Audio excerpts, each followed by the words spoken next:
एक समय की बात है। हरियाली से भरे एक गांव में एक ज्ञानी आदमी रहता था।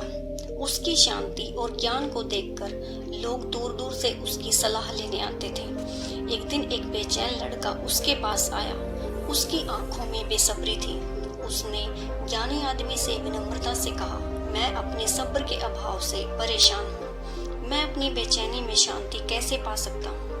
ज्ञानी आदमी ने सिर हिलाया और उसे पास के बगीचे में ले गए। वहां एक ऊंचे आम के पेड़ के नीचे खड़े हो गए, जो कच्चे आमों से भरा हुआ था।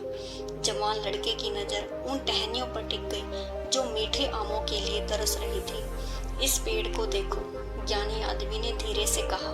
यह स्वादिष्ट फल देने का वादा करता है, लेकिन यह समझता है कि सब्र कितना जरूरी है। जवान लड़के के चेहरे पर उलझन की एक झलक आई, लेकिन उसने ध्यान से सुना। पास आओ, ज्ञानी आदमी ने कहा और उसे एक कच्चा आम दिया जो जमीन पर गिरा था।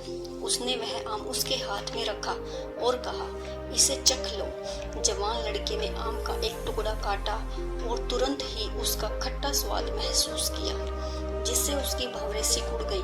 देखो, ज्ञानी आदमी ने कहा, पेड़ सब्र से इंतजार करता है ताकि आम पके, क्योंकि यह जानता है कि असली मिठास समय के साथ आती है। मगर यह जल्दबाजी करेगा तो स्वाद कड़वा और असंतोषजनक होगा। जवान लड़के की बेसब्री धीरे धीरे समझ में बदलने लगी। उसने समझा कि इंतजार सिर्फ समय काटना नहीं है, बल्कि एक ऐसी प्रक्रिया है जो गहराई और समृद्धता को बढ़ाता है। जो आखिर कहाँ मिलेगा? बगीचे से निकलते समय उसके अंदर एक नई शांति बस गई। अब उसके पास एक नया नजरिया था। समझ गया था कि जिंदगी के सबसे मीठे इनाम इंतजार के लायक होते हैं। अपने सब्र के बगीचे में उसने सब्र को पोषने का विचार किया।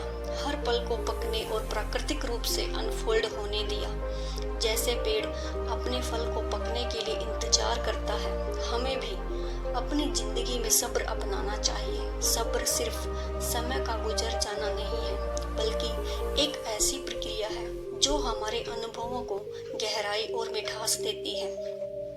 सब्र हमारे जीवन में शांति और संतुष्टि लाता है और हमें अपनी मंजिल से ज्यादा यात्रा की कद्र करना सिखाता है। सिर्फ आखिरी नतीजे पर नजर रखने की बजाय हर कदम का आनंद लेना सिखाता है।